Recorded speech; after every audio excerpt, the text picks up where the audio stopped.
Hello बच्चों, कैसे हो। आज हम सीखेंगे दो चर वाले रैखिक समीकरणों को हल करना प्रतिस्थापन विधि से। बच्चों, दो चर वाले रैखिक समीकरण किसे कहते हैं? हमारे पास ये समीकरण दिया गया है x प्लस वाई बराबर 5, 2x माइनस 3y बराबर 4। x प्लस वाई बराबर 5 ये हमारा समीकरण नंबर 1, 2x माइनस 3y बराबर 4 ये हमारा समीकरण नंबर 2 है। अब बच्चों हम देखते हैं दो चर वाले रैखिक समीकरण कहते कैसे हैं। पहले हम इसको समझते हैं। बच्चों हम देखते हैं ये हमारा समीकरण नंबर 1 और ये हमारा समीकरण नंबर 2 है। इसमें x और y है, ये संख्याएं चर संख्याएं कहलाती है। और ये 5 है और ये 4 है, इसे हम अचर संख्याएं कहते हैं। चर संख्या वे संख्याएं होती है बच्चों जिन संख्याओं का मान जो है वो बदलता रहता है, और अचर संख्याएं वे होती है जिनका मान कभी बदलता नहीं है। ये 5 है, ये हमेशा 5 ही रहेगी, इसका मान घटता बढ़ता नहीं है। तो इसलिए हम इसको दो चर वाले समीकरण कहते हैं कि इसमें चरों की संख्या है वो 2 है, x और y, इसलिए ये दो चर वाले समीकरण कहलाते हैं। ओके, अब हम ये देखते हैं इनको रैखिक समीकरण क्यों कहते हैं। बच्चों यहां पर हम देखते हैं ये जो चर संख्या है x और y, इनकी जो घातों की संख्या है ये 1 है। यहां पर x की घात 1 है और y की घात भी 1 है। यहां पर भी ये x की घात 1 है और ये y की घात 1 है।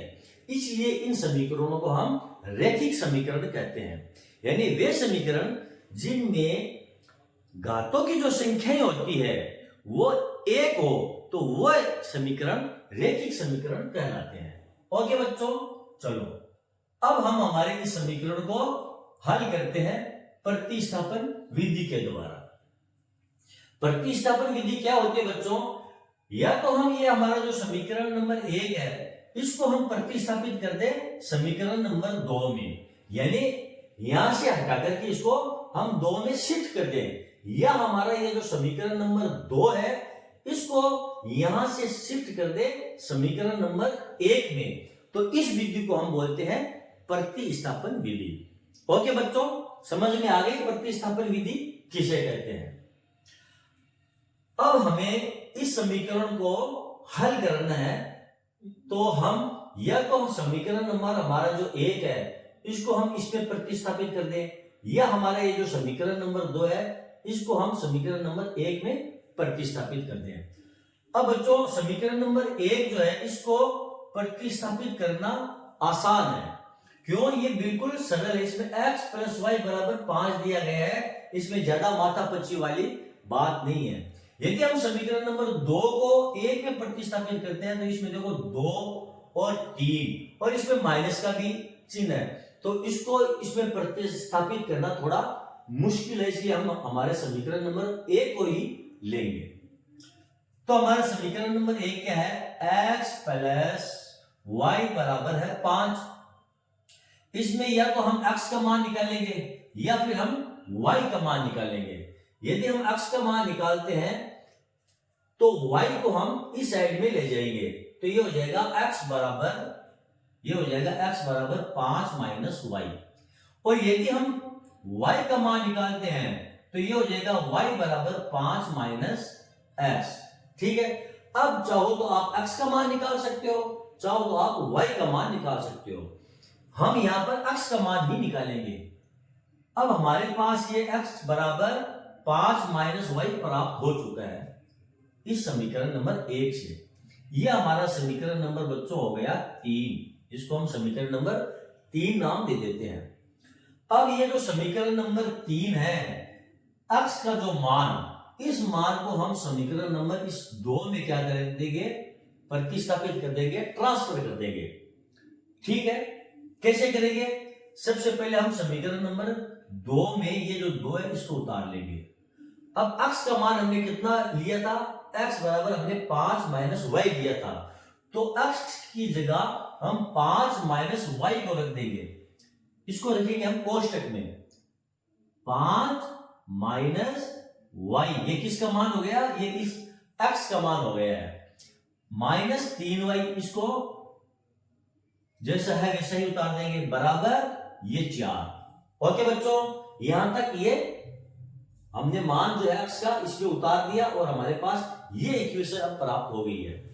अब बच्चों इसको आगे सोल्व करेंगे। ये जो कोष्टक है, सबसे पहले हम इस कोष्टक को खोलेंगे, तो उसके लिए क्या करेंगे, इस 2 को 5 से गुणा करेंगे तो कितना आ जाएगा, ये 10 आ जाएगा, माइनस, अब इस 2 को माइनस y से गुणा करेंगे तो माइनस 2y आ जाएगा,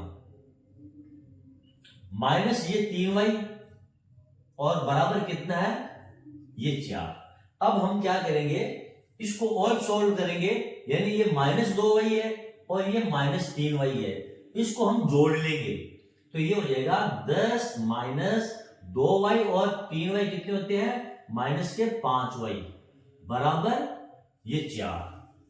अब हम क्या करेंगे बच्चों, ये जो अचर संख्या है 10, इसको हम अचर वाली साइड ले जाएंगे, यानी इस 4 वाली साइड में ले जाएंगे, बराबर के चिन्ह जो है ना ये इसके इस तरफ ले जाएंगे, तो यहां पर हमारे पास बचेगा 5y माइनस के है, बराबर ये 4। अब इस 10 को इस साइड में ले जाएंगे तो इसका जो चिन्ह है वो चेंज हो जाएगा, ये संख्या हो जाएगी माइनस की, ये माइनस 10।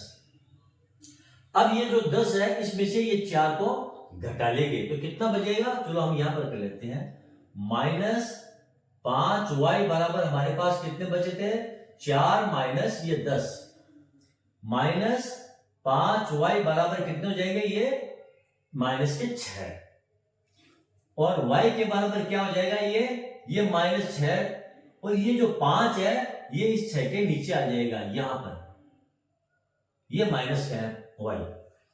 इसका मतलब क्या हुआ, ये जो 5 और ये y, इसका ये गुणा विपरीत हो जाएगा, ये बराबर की संख्या है ना, तो बट्टे में ये 5 है, इसका मतलब ये 5 ये y का गुणज है।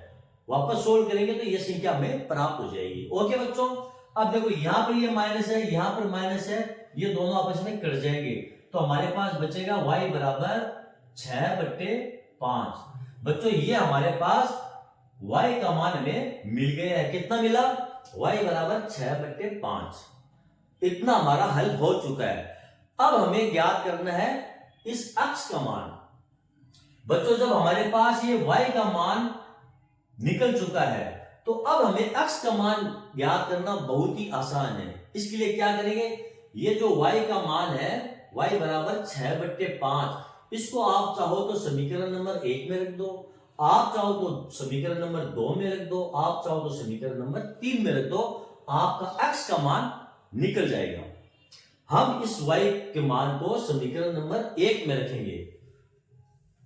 समीकरण नंबर 1 क्या है हमारे पास, x प्लस y बराबर ये 5।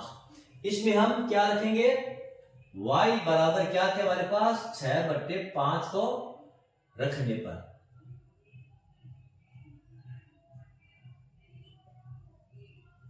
समीकरण है जो x प्लस y बराबर 5, ये हमारा 1 नंबर समीकरण था, इसमें y बराबर 6/5 को रखेंगे।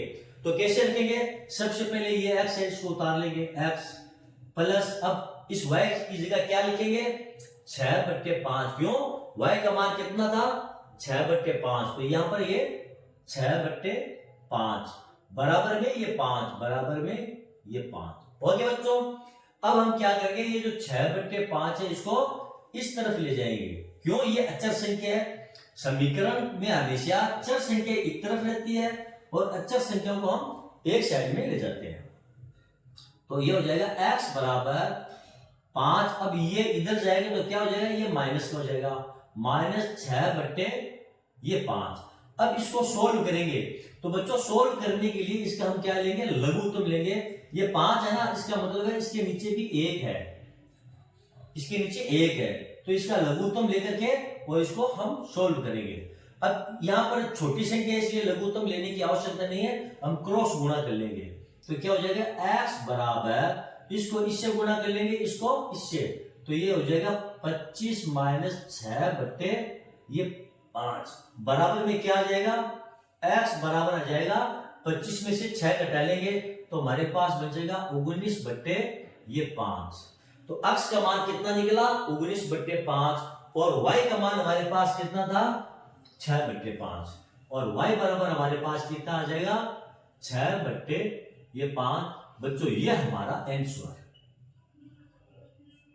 ओके बच्चों, ये थी हमारी प्रतिस्थापन विधि से दो चर वाले रैखिक समीकरण को हल करना।